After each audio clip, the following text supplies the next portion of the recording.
Okay. All right, so we are streaming right now. First thing is there are a few people who have expressed game development in the Design Hub, and right now we don't have any official club to do it. There's a game dev club, okay, but the game dev club focuses more on game design, the storyline and stuff like that. So right now I think they're working on a dating game between raccoons and opossums. But they're not focusing as much on C# programming, on Unity, on how you put something into VR space, how to set up triggers and stuff like that. So I'm not really sure how much they cover in terms of coding or code development, which is kind of more of interest to me. But there's a person who is interested in setting up something in addition to the game dev club that is more focused on the programming side of it. Okay. So I already suggested to this person, Nathaniel, to talk to the computer science club potentially, to see if the computer science club wants to do a game programming series of workshops and whatnot. So I just wanted to let you guys know, because he might want to set up just a Google group, because that's what I'm looking at right now. He might want to set up a Google group so that people who are interested can just kind of talk to each other and then figure out what to do next and stuff like that. So I just wanted to let you guys that's going on. And then tomorrow, which is February 13th, General E is coming here to have a presentation. So if you want to know who is General E and why that might be important to you, you can just look it up, General E. And if you look up American River College, you will actually be able to find the calendar event on our site. So this is the event for tomorrow. And from the description, okay, you cannot see the entire thing because I forgot to widen the resolution. So give me a second here. So according to Rodney, General E is a 3-star general. And I'm not really sure, what that means. Okay, I'm assuming it means, he's actually pretty high up in ranking. There we go. So General Garrett E., who is assistant to the director of the Defense Information System Agency, will be discussing the future of cybersecurity, and this is all organized by the Career Center, to help expose you guys to potential employers and also to expose you guys to potential career paths. So for those of you who look at this class and go like, yeah, I'm really liking what we are doing in this class. We are trying to prove theorems. We are trying to prove that a program, an algorithm is going to get the right things done, regardless of what you throw at it, and you think that is really important in computer security. There's application, okay? There are employers waiting for people to graduate with that type of expertise.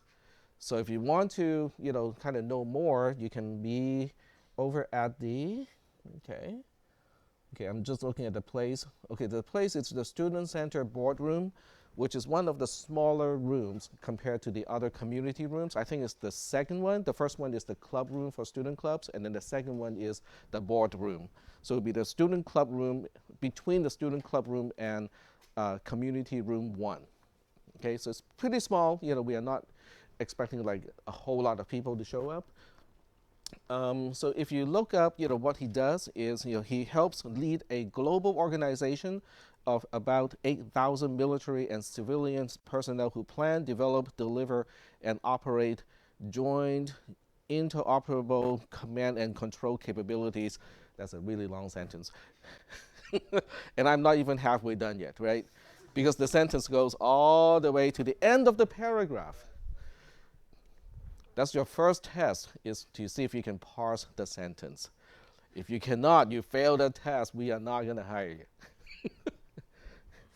But, it's an exposure tomorrow, 10 to 11, and I think he is also going to visit the Design Hub. Randy already talked to the Design Hub people and say, we got to have our projects ready to show, for General E. So that's just information. Okay, you can show up, you can kind of find out what this is all about, whether this is something that you're interested in. Any questions about this?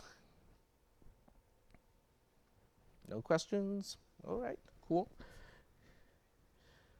All right, so what we'll do next is to go back to our usual content. And before I forget, I'm going to pass the row sheet. There you go. Thank you.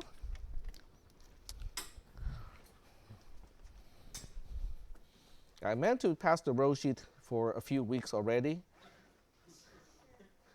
But because I usually come straight from the design hub, not having a chance to go to the printer to pick up the printout. So and even if I bring my row sheet, a lot of times I forget to pass it along because I want to wait a little bit before, I pass it out because some people come in a little bit late, so I want to wait a little bit and then I forget about it entirely. Okay. So we are currently at Aleph No, which is the last portion of Aleph No, which I think is kind of the fun part because I actually worked this out myself, so it's kind of fun. And it has to do with the reverse of the g function. So we're going to do a little recap of what the g function is. Now, I call it the g function just because, instead of using f, which is kind of more generic of, what I usually use to describe a function, it's just the next letter, okay? So just call it the g function. So the g function is defined like this, okay? So I'm skipping to the actual definition of the g function. This is a g function. So what it takes, now these double parentheses is not a typo, okay? The reason why it's double parenthesized is the outer parentheses applied to the function itself, and then the inner parentheses emphasizes that xy is a two tuple. Okay, so that's why there are two pairs of parentheses nested, and not just one single set. So are we doing okay so far? Why there are two sets of parentheses and not just one when I describe g of xy? Yes? Okay, all right. Okay, so the rest of the function, we can see that we have x plus y times x plus y plus 1. So you can look at the sum of xy as which diagonal line we are talking about. Because we know for each diagonal line going from lower right to upper left, all of those coordinates, along that diagonal line, if you look at the sum between the x and the y components, they add up to the same value. So that's why we can just kind of look at x plus y as the, which diagonal line we are talking about. So if you ignore the plus y, this will give us the natural number corresponding to the base of that diagonal line. So we talked about that also on Monday. So when you add y to the natural number of the base of the diagonal line, then you get the natural number of that particular coordinate on the diagonal line. So are we kind of still doing okay? Yeah, reconnecting to the concepts that we talked about on Monday. Are we good? Okay.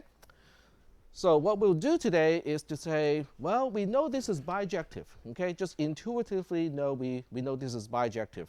We know it's injective because no two squares or no two coordinate is going to get the same natural number. It's kind of intuitive because once we assign a natural number to a square, we increment the counter. So we do not reuse numbers on the squares. So we know it is injective. The next question is, but is it surjective? In other words, are there certain natural numbers that will not be used, that will not be assigned to a particular pixel in the two-dimensional space? And the answer is no.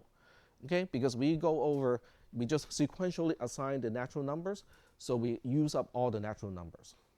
So intuitively, we know this is a bijective function.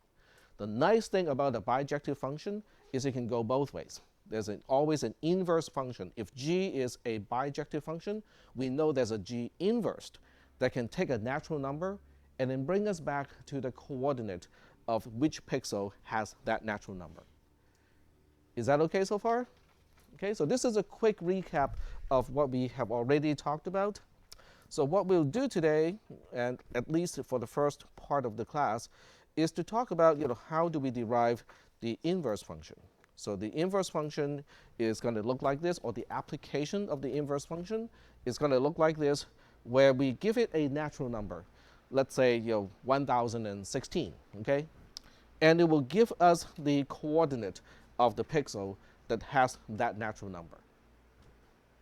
Are we doing okay so far with what the inverse is trying to do? You give it a natural number, and we want to find out where that natural number is in two-dimensional space. So do you guys want me to put on the mic, the other mic, or is this okay? It's still okay? Okay. It is recording, yep. All right, so we want to do, so the first thing we do is we are trying to find a w, okay? The first thing is we want to find a w such that w is x plus y, because that defines where the diagonal line is, okay? The x plus y defines where the natural number is. So in this case, if we look at just the base of the diagonal line, we say g of w w0 as the base of that diagonal line is going to be w times w plus 1 divided by 2, and that number is going to be less than n. Okay, so are we still understanding all those terms? What is x, what is y, what is w, and what is n? Or not? Okay, I can talk about those. N is given to you. So n is a natural number. I give you a natural number 1016, for instance, and eventually I want to find out what is the x and what is the y coordinate of the pixel that has that natural number assigned to it. So that's what we want to do. But instead of getting to the x and the y directly, we first want to find out which diagonal line does this pixel fall onto, because that's an easier task. It's a little bit more of an estimate, okay? We just want to know which diagonal line is this particular pixel is on. So we are given n, we're trying to figure out w first. Once we figure out what w is, then we'll try to figure out the x and the y. Is that okay? So you might want to write it down, because the note doesn't quite explain the process like that, okay? You start with an n, we try to figure out the w, which is just the sum of x and y. Then we try to figure out what is x and what is y. Are we doing okay so far with the direction? What is the roadmap of this reasoning? Sort of? Okay, maybe I can use an example on the side with concrete numbers. Okay, so we'll do that. All right, so we'll use a notepad for that purpose. There we go. And we'll go ahead and use this one. All right, so we are given n, okay, is a natural number. And we're going to say, let us say that n is 1016, which is the number that I pulled out of thin air a little bit earlier, right? So we want to know what x, y will satisfy this constraint. G of xy is exactly 1016. We start with 1016. We want to find out where is that pixel that will give us this natural number of 1016. Are we good so far? Okay. And then we define w to be x plus y. So w is a convenience variable, okay? That's all it is. It is by definition x plus y, because I don't really care what is x and what is y. I want to know where the diagonal line is. And w tells us where the diagonal line is. Is that okay? All right? So given that w is the diagonal line, or the sum between the x and the y, we also know that w0 as a pixel has a natural number of w times w plus 1, the whole thing divided by 2. Is that okay?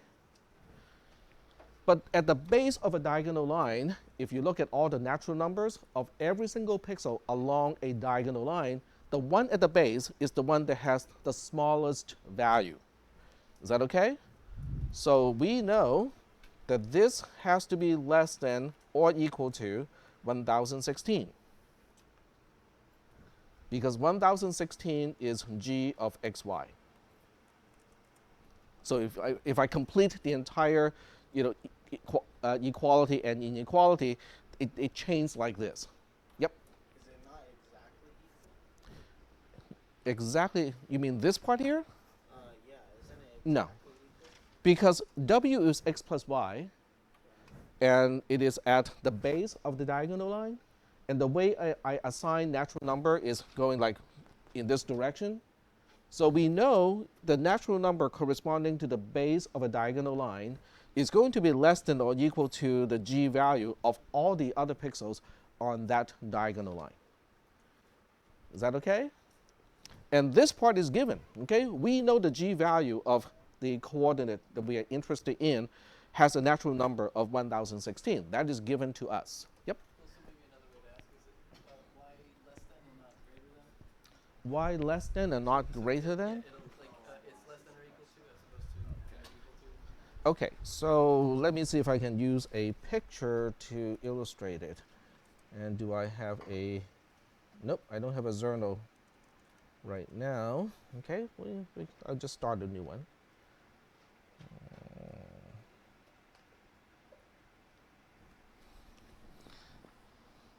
Yeah, if the blower is getting too loud, I can put on the other mic so I can amplify my voice.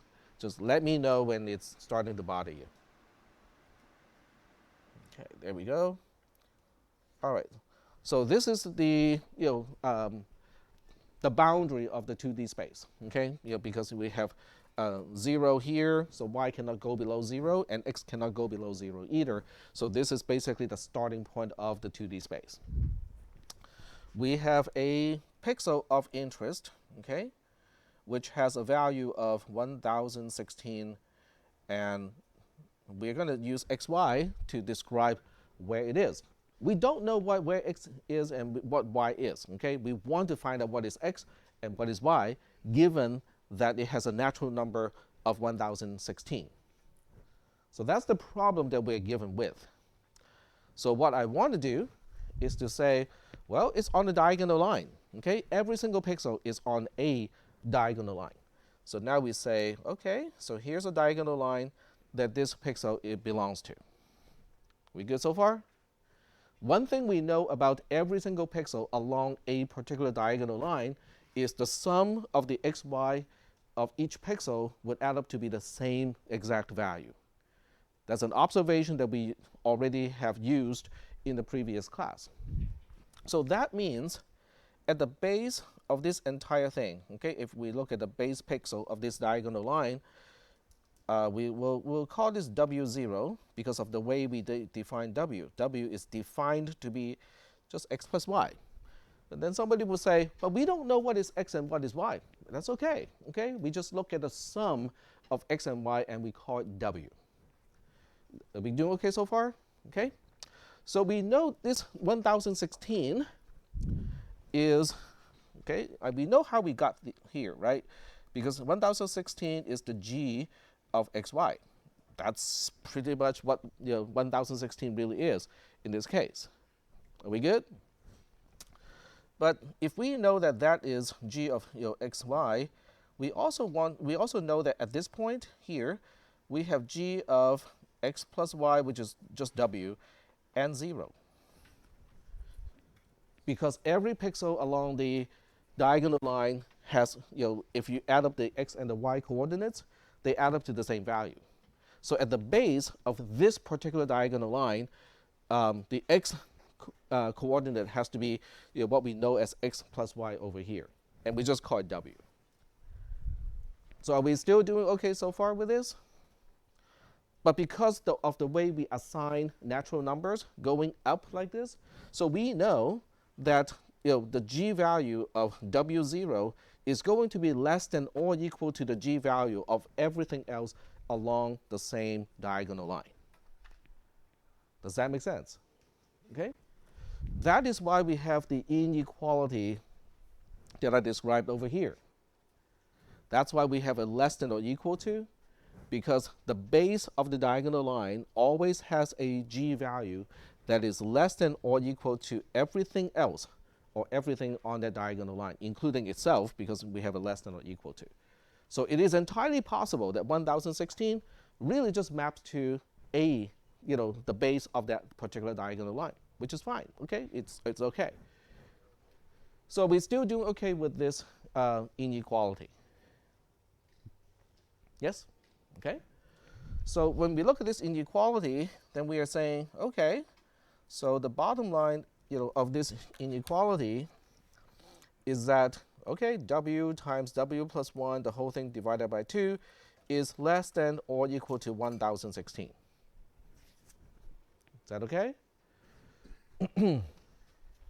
So when you look at this inequality, you can multiply everything out, and you say this is the same thing as w squared, okay, w squared divided by 2 plus w divided by 2, and then minus 1016 is less than or equal to 0. Yes? I just subtract 1016 from both sides, and then I expand out w times w plus 1, the whole thing divided by 2. Is that okay? Okay, it's just distribution and subtracting a constant from both sides of the inequality. But this looks a little bit like a quadratic equation, doesn't it? Except it's instead of equal to 0, it is less than or equal to 0. But we can still solve, okay, the largest w that can make this happen. Is that making any sense? Okay, so you can solve as if it is just equal to, but because w has to be a natural number, then we just say, okay, just a notch down from that, and then we have the actual w. Are we okay? All right. So now we apply the quadratic equation solution, and I absolutely cannot remember the equation. It's in my notes somewhere, but I bet you one of you remember the entire thing. So go ahead and tell me what it is. Okay, okay, I can only hear one person at a time. So who wants to volunteer? Go ahead. Negative b, which is a half in this case, right? Okay.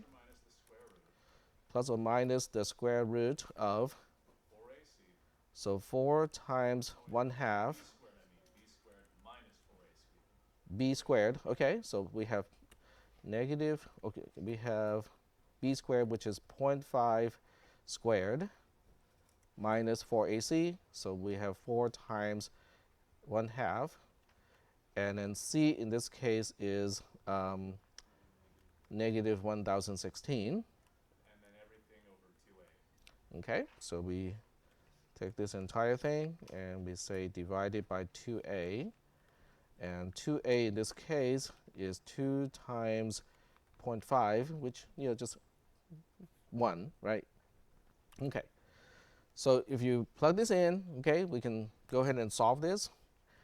And let's see, I'm going to use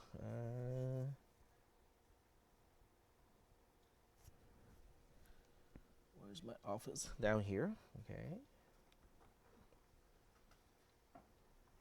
And of course it has to put it somewhere where I cannot drag, but that's okay. We can work with that. Okay. So I'm going to use a spreadsheet to do this calculation, and let's see, where should I put it?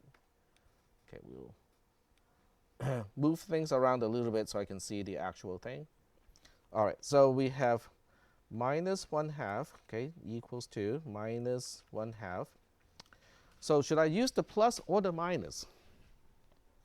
Because remember, there are two roots to solve this particular quadratic equation. Just kind of ignore the less than for now. So it becomes an actual equality. There are two roots. Which one interests me? The plus, okay? We don't want a negative answer because w should not go negative because it is the sum of two natural numbers. So we just say, okay, ignore the one that is negative, and we just use plus. So we have a plus and then the square root of 0.25, which is 0.5 squared, minus 4 times 0.5 times negative 1016, okay, which is our natural number n. close parenthesis, and then we have to remember to divide it by 2a, but 2a is just 1, so I don't have to actually do any division. So now we know that 1 root is 44.58 blah blah blah. Is that okay?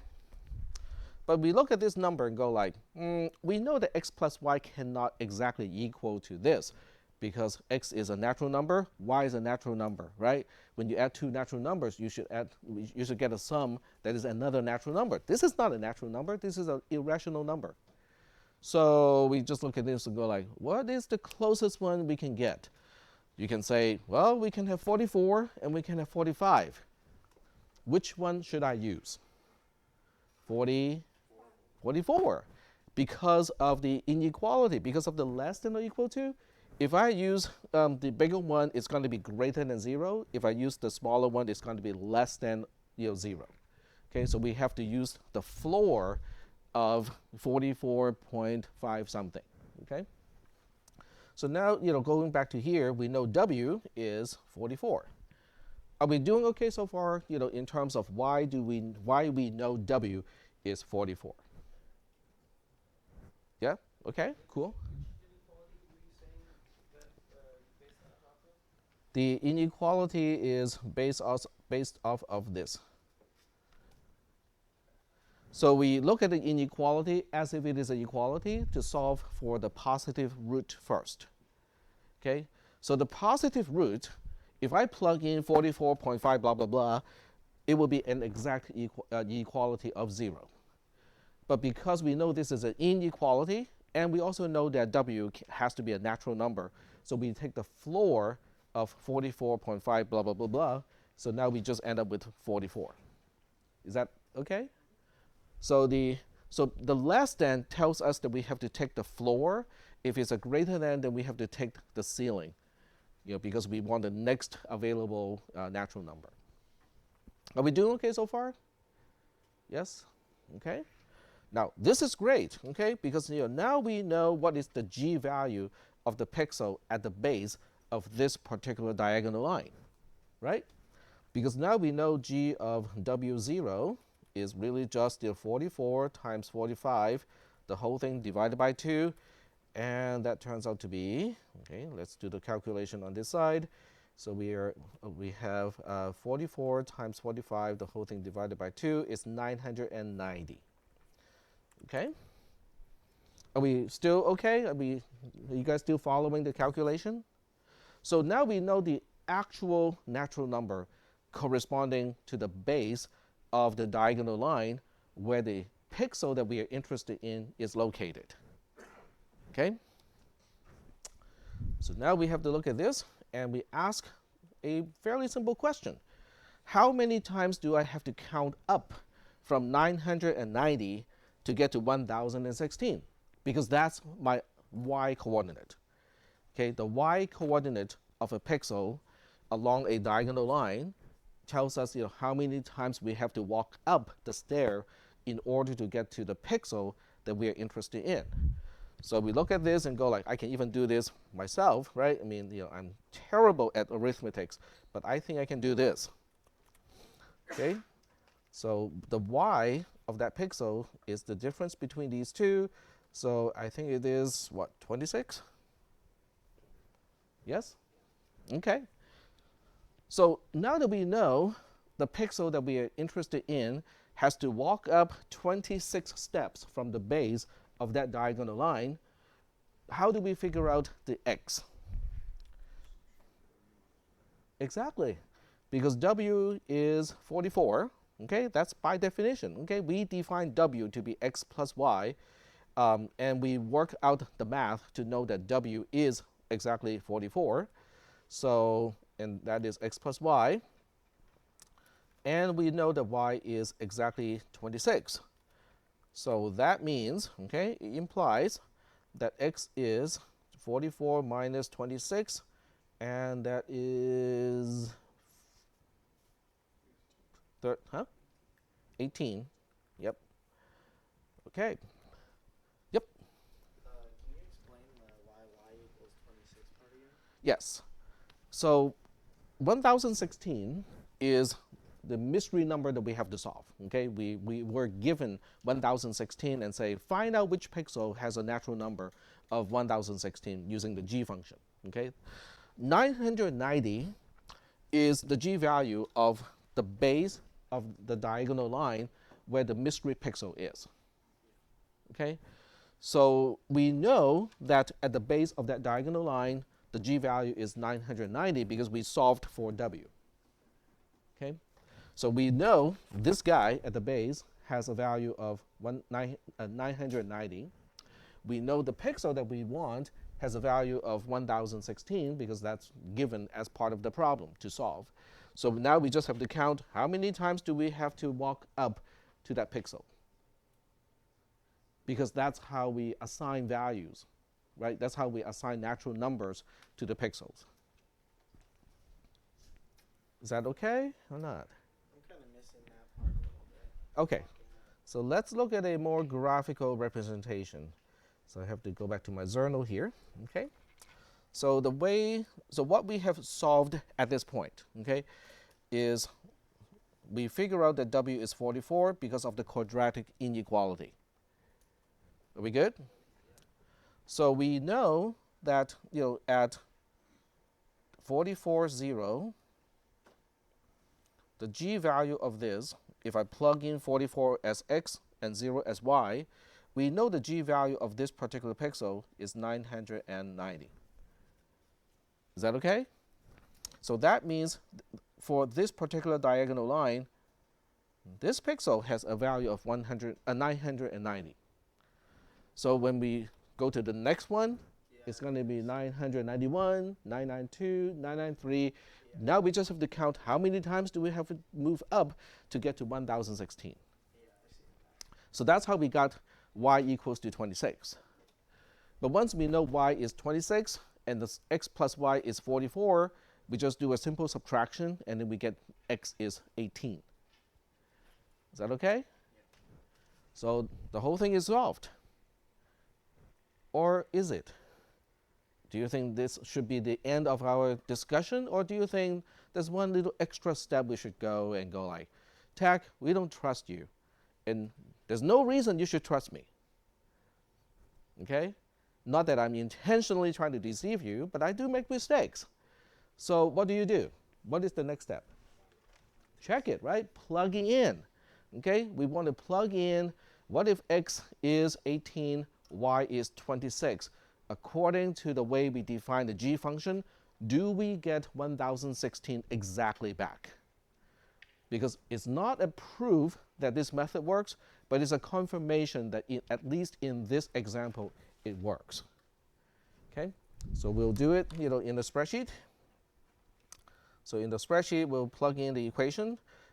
We still have 44 times 4 times 45, okay, because x plus y is still 44. Yes? Okay?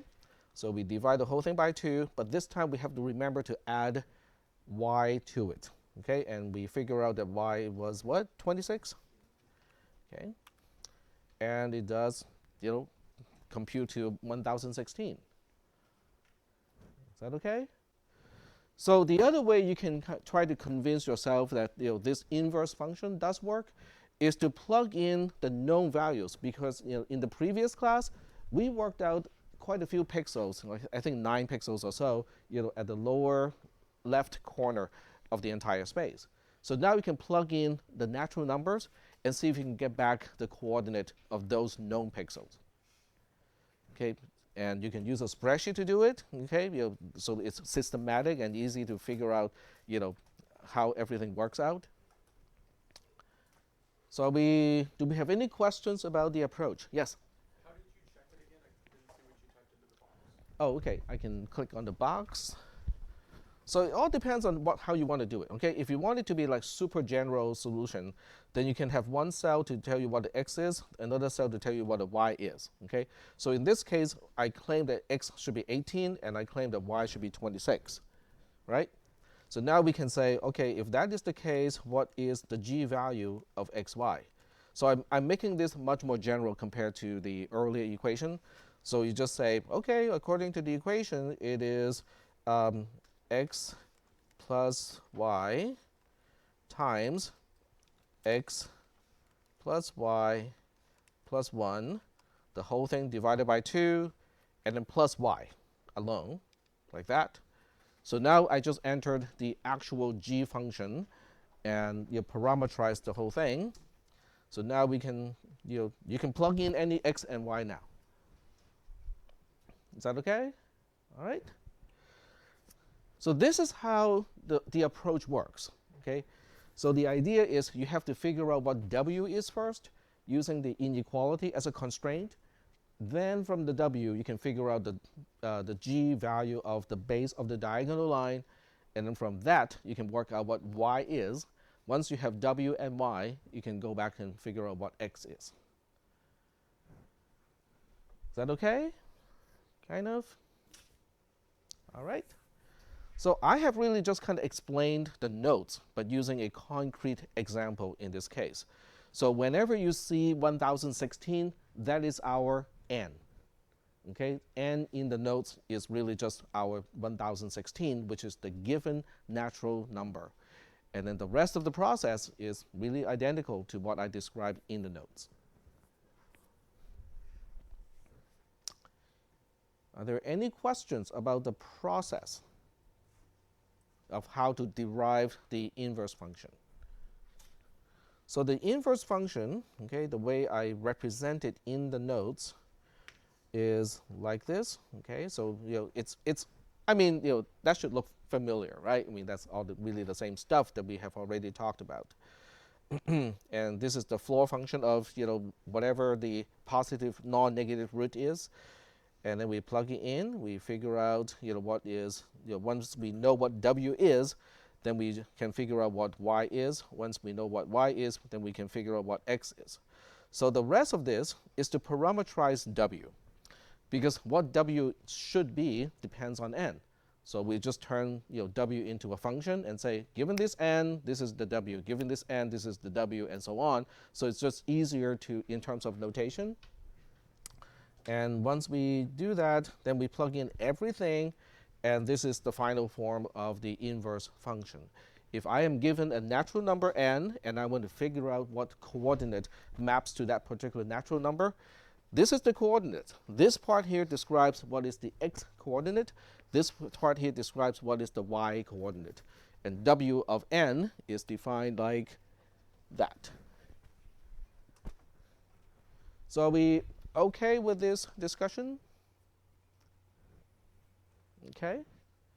But what this means is we have just confirmed that g really is a bijective function, because we have a function going forward.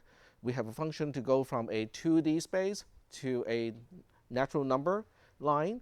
And then we have another function now to go the opposite direction. Give me a natural number. I can tell you exactly which pixel has that natural number. So we are quite sure that g is bijective, which also means when you look at the cardinality of the Cartesian product between a natural number and a natural number, it really is the same as the cardinality of a natural number set, which we know by definition is called Aleph null. Are we doing okay so far with this? Sort of? It's good? Okay. But this is kind of huge in a way, because we have just found a way to fold a two-dimensional space that is discrete into a one-dimensional space. Okay? Which by itself is kind of cool, but you can repeat this process. Let's say you start with a four-dimensional space, like 3D plus time, okay? A four-dimensional space. You can apply the folding 3 times, then it collapses into one-dimensional space. So given any space that has a fixed number of fixed dimensionality, you can always fold it into one single dimension. I think that is really cool. So you're saying given a cube, you can find x, y, z potentially from a single number? It's, well, okay, so I can give you an example, right? Okay. So this is actually used in some of the exams already in the past, okay? But I can show you. So let's just say that we have a 3D space, okay, x, y, and z. So when in 3D space, we got x, y, and z, and we want to fold into a 1D space. Okay, so how do we do it? So you have choices now, okay? You can choose to fold x, y first into one dimension, and then fold that dimension and z into yet another, the final dimension. You can fold y, z into one first, and then fold x and that dimension into the last dimension. So there are many ways to do it, but the key is you need two folds to do it, okay? You need the application of two g's to do that. Okay, so I can show you one, okay? One way to fold is, okay, so this is one of the many ways to do it, okay? So one way to fold it is to apply g first to xy. Okay, so g of xy, if you pick the x and the y out of xyz, you can apply g once, okay? So that will give you a one-dimensional space, right? Then you apply g again, using that as the first coordinate, and then using your actual z as the last one. So this particular function, basically it's a nested application of g, will fold a three-dimensional space where the coordinate of a particular voxel is xyz, and it will fold it into a single natural number. But you can repeat the process, then you can fold a six-dimensional space to a single number. This is assuming, though, that you take the approach of having, like, an XYZ plane that starts 0 and goes like that, and then another plane. Right, so xyz, they all have to be natural numbers. And they also have to be ordered No, that has to do with how we choose to assign natural numbers.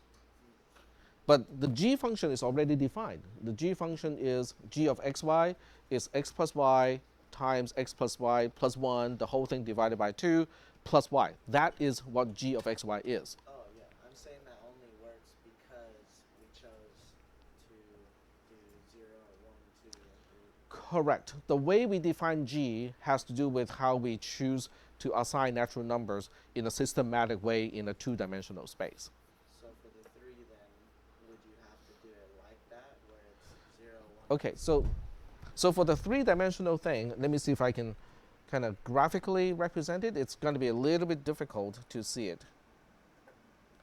Okay, so you have a three-dimensional space. You have, this is usually y, and we call it z, and this is x.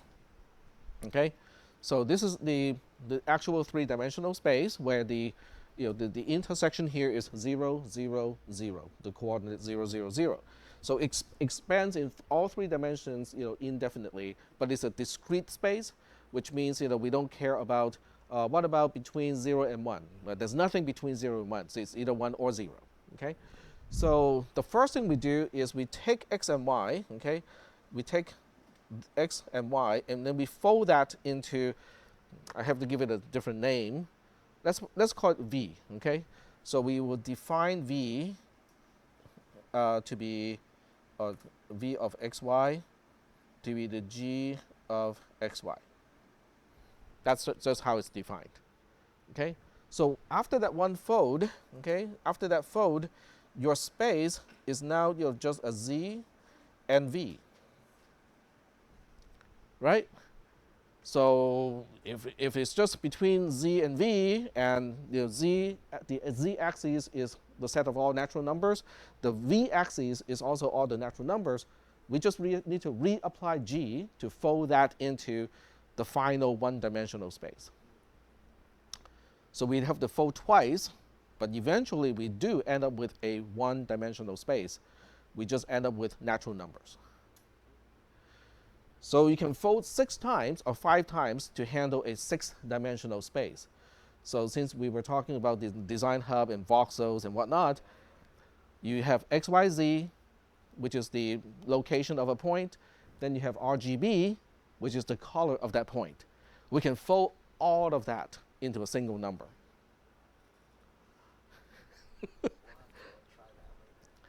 Yep. Hmm? The former exam problem is not exactly this, so I will do that when we have a practice test. So I think next week, we'll have a practice test so that we will have an actual test 1 week after the practice test. So your actual test is going to be about 2 weeks from today ish. Okay, and then next week we're going to have a practice test, and one of the practice tests your question is how you can apply what you have learned with the G and the inverse of G in the context of Aleph No. Okay. So are there any questions about the Aleph No concept? Any questions about the how we fold space? No questions? I haven't really found an actual application of this.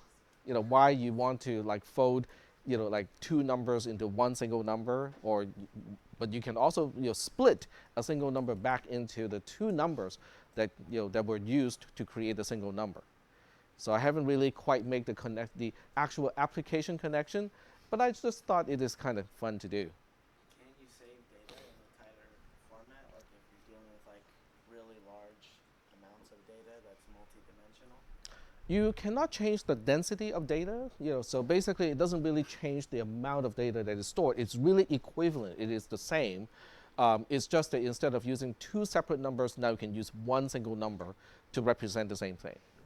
Yep. Uh-huh. Yep. Yes. In one of the exam questions, and I think we'll go ahead and choose that one. Was if I give you a string, okay, how do you fold an entire string into a number, and that number is unique to the string that you used, to begin with. So you keep folding. Okay, so the way you look at a string, okay, so let's say we have a string of 6 characters, okay. So the way you do it is you look at a string of 6 characters as a coordinate in 6-dimensional space.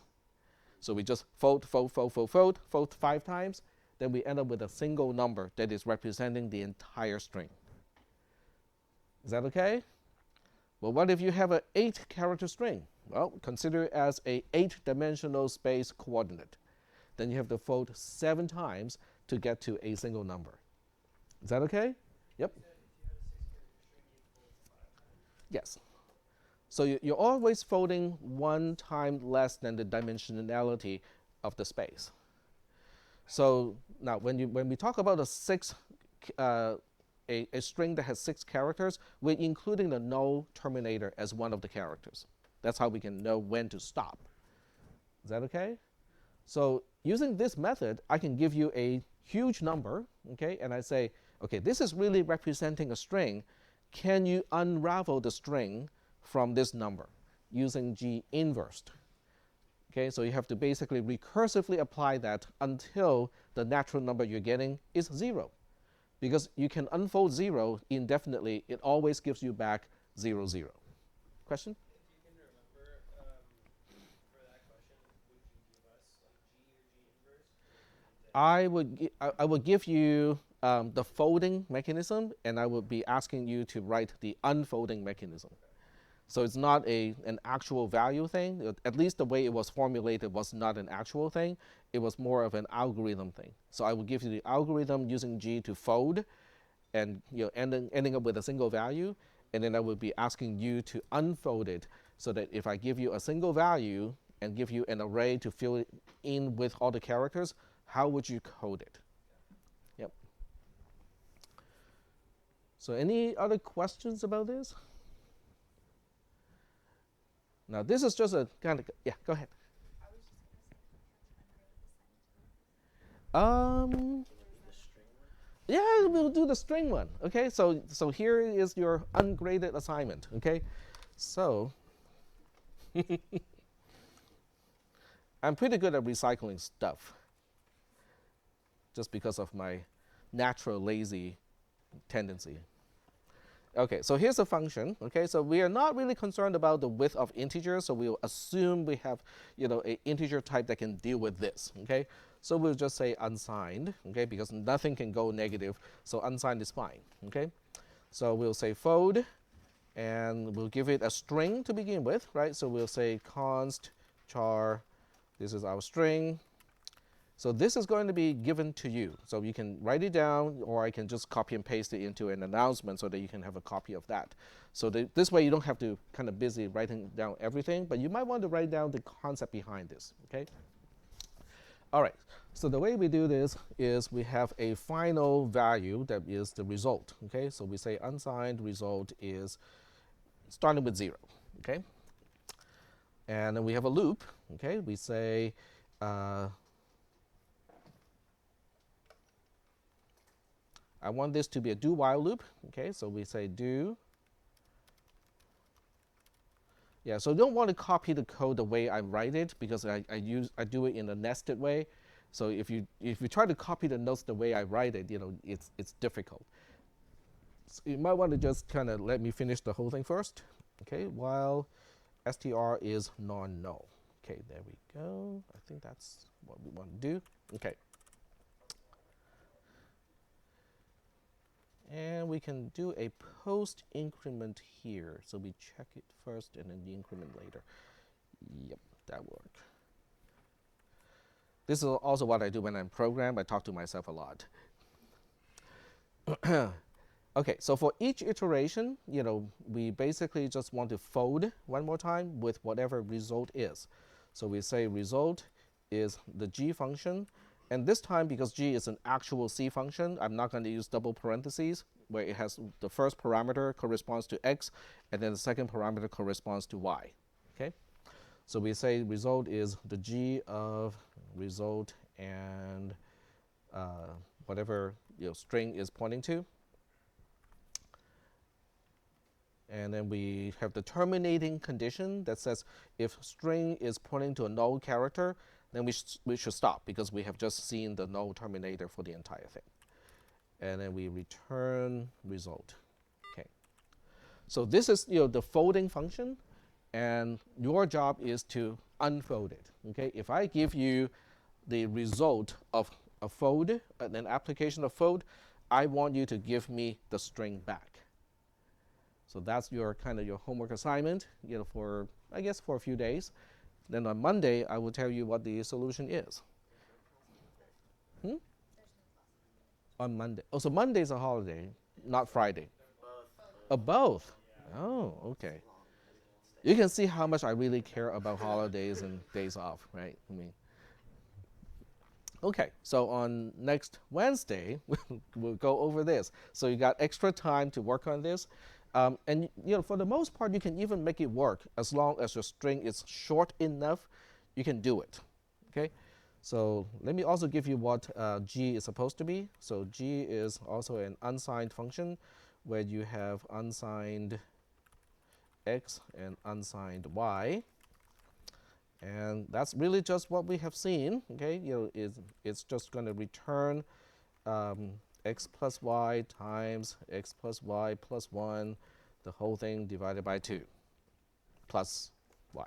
There we go.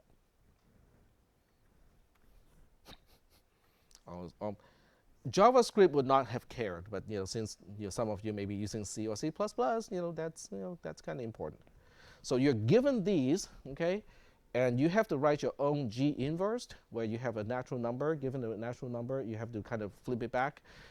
You can use square root, as if it is just a math function. So you can use the floating point library in this homework assignment, so you can figure out what is the square root of something. Is that okay? So let me just finish the description. Okay, write a unfold function like this. So unfold doesn't have to return, any actual return value. It will be given unsigned, which is the folded value of a string. It will be given a char pointer, which is the starting point of the array that you need to fill, and it was basically just fill the array pointed to by pointer with the actual string represented by n, and n is going to be the result of calling fold of some string. So I'm giving you one function, and you are going to write the reverse of that function. Yep. So in the code, you're mapping the ASCII values. Yeah. To these. Yeah, I mean, you can actually compile this code, and use GDB to kind of go through this code and find out, how it, figures out the values.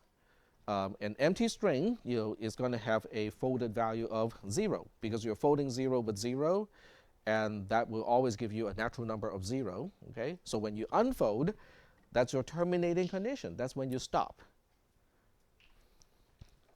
A string containing a bunch of nulls would also give you 0, right? It will only contain one because the first null that you encounter will exit the loop. So you won't be folding multiple zeros. Yep. So do we have any questions about the ungraded assignment? And you can test it too. Okay, when you're done with your code, you can actually test it. I would not recommend using a longer string, but a string of 2 to 3 characters should be doable. Now, how do I know 2 to 3 characters should be doable? Because one character, in terms of printable ASCII code, is only going from like 32 to 127, right? So when you fold, you're applying the G function. So every time you fold, you're adding a new coordinate to it. You're adding the Y component is the new component. So it is at the most, the square of Y, and that's how fast it can increase. Is basically Y squared divided by 2. So every time you give it a character, okay, the value is going to be increased, by Y squared. So with a 64-bit unsigned integer, it should be able to handle like a string of 3 to 4 characters. So we okay with this? Okay. So that's your ungraded assignment. Are there any other questions right now about cardinality or Aleph null in this discussion? No questions? Okay, let me ask you this then. If you look at all the rational numbers, okay, the set of all rational numbers, how does that compare to the set of all natural numbers? There's infinite decimals between each number. No, but we're talking about rational numbers, right? Now, between two whole values, you do have an infinite number of rational numbers between them, right? So between 0 and 1, you have 1 divided by 2, you have 1 divided by 3, 1 divided by 4, 1 divided by 5, and so on, right? So there's an infinite number of rational numbers between two natural numbers. That is true. But does that mean the set of all rational numbers is bigger than the set of all natural numbers?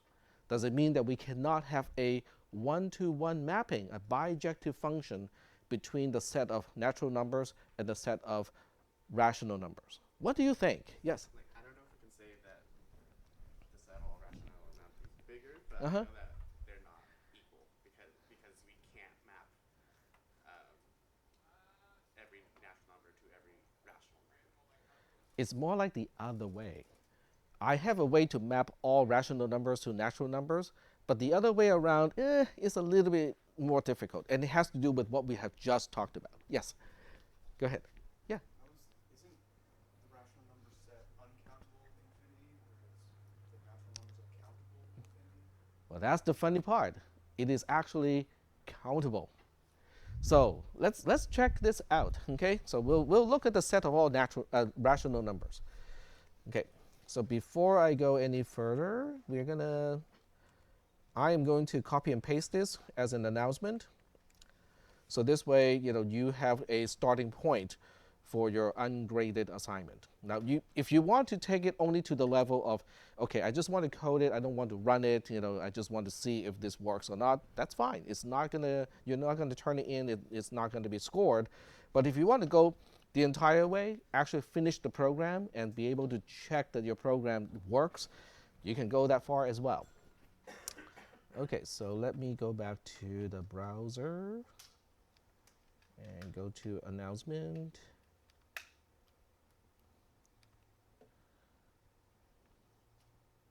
Add 1, 2. Okay, folding strings.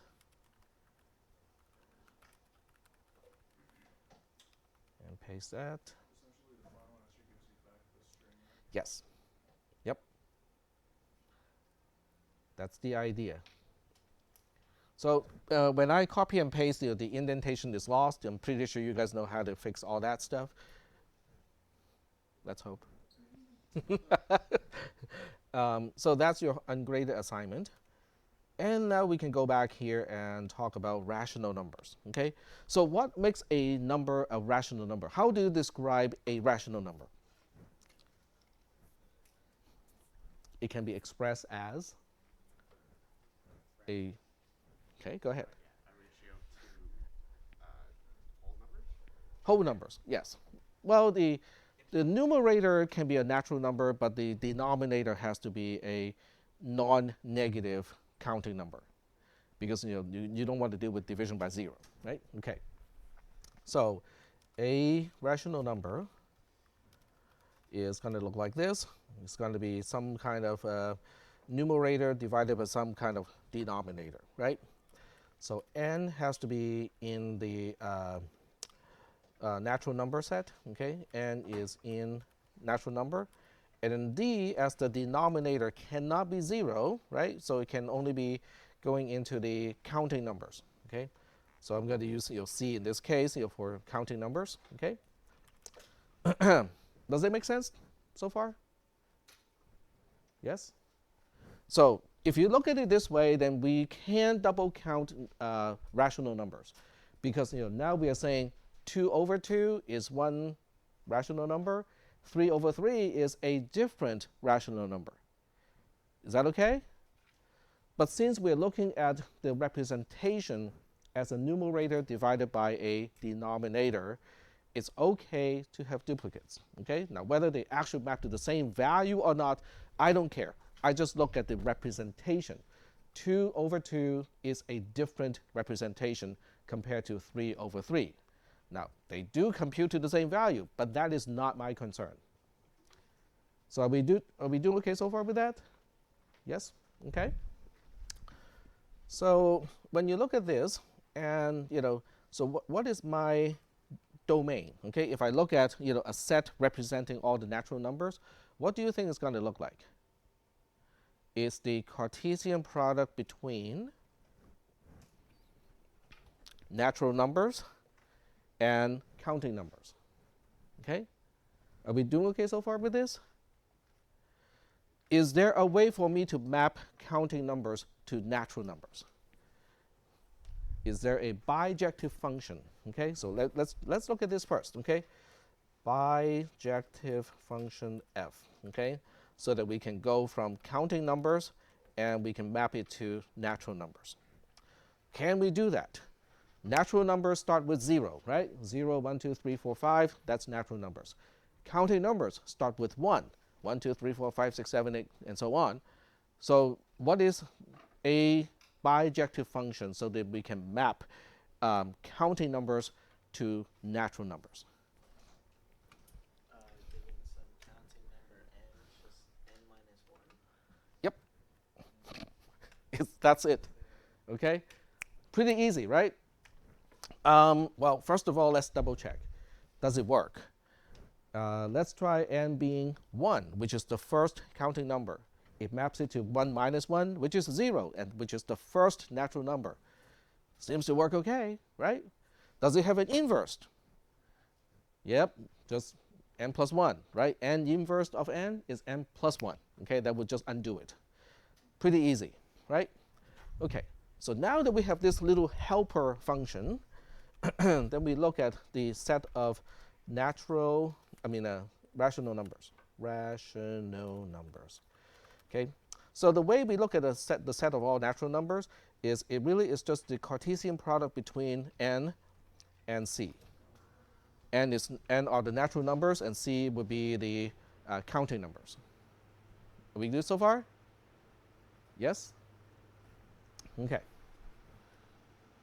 So now we look at a kind of another helper function. So we can call this h. So h is a helper function that can help me map from rational numbers to a 2D natural number space. Okay? So how is that going to work? H of n over d is now mapped to the coordinates of n and f of d. Okay, let's look at this and see whether we are okay with this. Okay, so I'm using h as a helper function so that we can look at all the natural numbers, like 1 divided by 2, 6 divided by 4, blah, blah, blah, blah. Okay, and we say, can we map it to a 2D natural number space, which is what we have dealt with since Monday. Okay, so give me a rational number. Okay, this rational number has n as the numerator and d as my denominator. N is a natural number, d is a counting number. Are we good so far? All I have to do is to say, don't look at this as a rational number, as a ratio. Look at this as a two-dimensional coordinate, where the first one, or the x coordinate, is just n, and then the y coordinate is f of d. What is f of d? D minus 1. Because that's how we map all the counting numbers to natural numbers. So now we have the same problem space that we have been talking about since Monday. Are we good so far? Well, is this h bijective? What do you think? Okay, n to n is definitely bijective, right? I mean, because there's no transformation of any kind. N is mapped to n in either direction. Okay, that's definitely bijective. What about d to f of d? Is that bijective? Yep, because f of d is just d minus 1. If I know what d minus 1 is, can I figure out what d is? Yes, I just add 1 to d minus 1, and then I get d back, right? So it's bijective as well. So this function is bijective. So what is this saying? This is saying that the same folding mechanism that we have been talking about can fold rational numbers, the set of all rational numbers, into the set of all natural numbers. The cardinality of those two sets are the same. They're both olive null. Isn't that fantastic? Yep. That doesn't make sense to me because when I think like natural numbers, I think it's a limited set, whereas rational is totally unlimited. So how could the cardinality be the same? Well, natural number is not limited in the sense that it doesn't have a maximum, right? It is always open on one end of that number line. It's just that rational numbers has two ends that are open. It just seems strange because how can you say the cardinality of infinity and the cardinality of infinity squared are exactly the same? Because I have a bijective function to map those two sets. That is the definition. That's the very definition of how we compare and say whether the cardinality of one set equals to the cardinality of another set, is do we have a bijective function between those two sets? Yes, go ahead. So by using a combination of this folding and The helper functions. yes, Uh-huh. and the 3D folding, Yep. you could map an entire 3D space that's not just where x, y, and z are positive, but where x, y, and z are positive or negative anywhere. Yes, because we already have that function to map integers into natural numbers. Right. So if you are looking at 3D space where things can go positive or negative, but they're all integers, then you first apply the folding of integer to natural number into just 3 axes of natural numbers. Right. Then we can apply all the folding stuff to fold everything into one single dimension. Yes, so absolutely, we can definitely do that. You can now see how the folding mechanism is kind of interesting because a lot of things that we would not think have the same cardinality as the set of all natural numbers, turns out they really are. three-dimensional space coordinates, as long as we're talking about discrete values, like we don't care about 0.5, and 6.2 and stuff like that. As long as we're dealing with natural numbers or integers, because we can map integers to natural numbers, we can keep folding until there's only one dimension left. And then what you said earlier about, it is kind of weird that the set of all rational numbers have the same cardinality as the set of all natural numbers. It is weird. Because if you think about it, it doesn't seem to make sense, because you're saying that a two-dimensional space really is the same thing as a one-dimensional space. And the idea is, yes, they are. There is a way for me to map each element from a two-dimensional space to an element of a one-dimensional space. And that mapping is bijective. So it is weird because we are abstracting things out of how we normally perceive things, and we just boil everything down to rules and how we define, equality. And that is why it feels weird, because it is now disconnected from what we know. You look at a map, right? You look at a two-dimensional map, and I say, yep, we can fold everything here onto one single line. You go like, what? But then we look at the definition of Aleph No. The definition of Aleph No is it is the cardinality of natural numbers. Then we look at the definition of how do we compare the cardinality between two sets. Well, if there's a bijective function between these two sets, then they have the same cardinality. It is through all of these definitions that we now have established a two-dimensional space, or any n-dimensional space, has the same cardinality as just the set of all natural numbers. And we can look at rational numbers as just a 2D space. And therefore, it also has the same cardinality as the set of all natural numbers. It is weird. I mean, mentally it is weird because of the way we perceive things. But when you abstract things out, then you go like, oh, okay, it seems to make sense. And then you put it back into context and it doesn't make sense anymore. So are we good so far? I'm glad you pointed out that this feels weird, because you should feel this is kind of weird, but it does work. So are we kind of good with the topics so far? So our next topic, I do want to give you a preview, because in addition to doing the ungraded assignment, I also want you to read ahead of me. So according to the sequence of topics, the next one up is relations.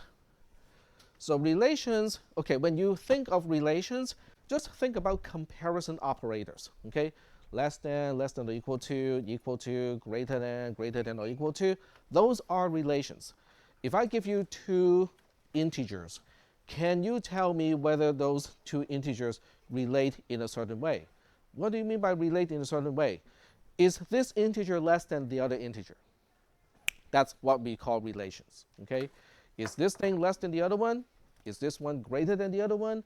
Is this one equal to the other one? Is this one less than or equal to the other one? And so on. So that is basically the whole idea of relation. But the way we describe relations, once again, is through an abstraction. So we are not just looking at greater than, less than, greater than or equal to. We are now looking at relations as a set of, guess what? Two tuples. So that thing is coming back, okay? The set of two tuples, which is the result of Cartesian product, is coming back, and that's how we represent relations. So read ahead of me, because we have a whole week ahead of us, and just to kind of get used to the terminology of relations, okay? And when you have questions, jot down the questions and ask those questions in class. All right, so have a nice long weekend, and I'll see you guys in a week. And I need to go collect the row sheet, or did someone give it back to me already? Question. Yeah. Did we have to do a function assignment? Because when I tried to access it, it was locked. Huh? The function assignment. The function assignment? Oh, I haven't assigned it yet, or have I? Because it was locked, even though it says due today. It's not. It's due 1 year ago. Oh. I haven't released it yet. Got it. Makes sense. Yeah. Okay. Okay. So my bad. Ooh. Hi. Hi. So you're gonna give us the practice exam next week. The right? practice exam is already on the shared drive. Let me turn off the recorder first, okay? Because I don't think this needs to be recorded. Well, maybe some people want to know. That's fine. So if you go to the shared drive up here, see the share folder. When you go to the share folder, and it's already set up to be shared. If you go to all of these X1s, those are all the first X1s? exams from Okay. from the past. So definitely go over those and. Yeah, you can just kind of glance over. If you don't know exactly what it's asking, that's okay. You can email me over the week, or you can just work on the ones that you know what it's asking for. Okay. So share drive and go to the X ones. Those are. Yeah, all the dash X ones are first exams. Thank you. So the practice exams are like past exams? Yeah, Practice? yeah, exactly. I use my own past exams as practice exam for the current semester. Are they like radically different, like compared to like? Okay, I will let Krishna evaluate or somewhat assess that similar? because I'm not a good person to say whether they are or not. Study the topics, not word for word the questions. Yeah. Yep. You can overstudy. In other words, if you start to memorize the practice questions, is not a good sign. Yeah. And do you say the test is in like 2 weeks?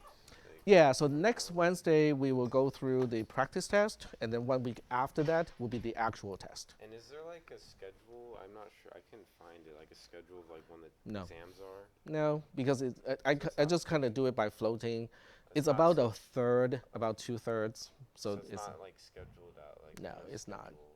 No, because it depends. It depends a lot on how quickly I go over certain topics or the ordering of the topics, and I do change that from semester to semester. So it's going to be about 1/3, 1/3 through the semester, but exactly how close to exactly 1/3, that varies a little bit. Okay, and like you don't have like a full like schedule of like when we're talking about each topic. No, like- I don't. Okay. Okay. There's a tentative schedule Okay. in the syllabus. There's Yeah. a tentative Yeah, I schedule. saw it. Yeah, but that's tentative. Okay. Yep. Okay. Thanks. Hmm. You said anything about that function assignment? Huh? Did you unlock the function assignment? No. I gave you the ungraded assignment, Oh, that yes. has to do with functions, but I forgot to unlock the function assignment. So I'll unlock it. I mean, that's actually good because you guys get to practice that a little bit too. And I was just sending another announcement that one is unlocked and you guys have a week to work on it. Okay, cool. Yep. That was my question. Oh, that was your question? Okay.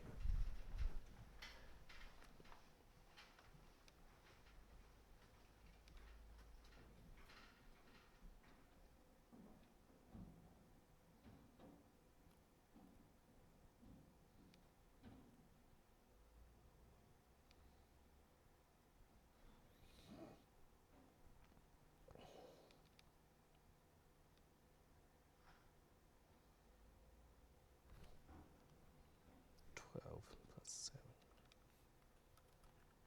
19th.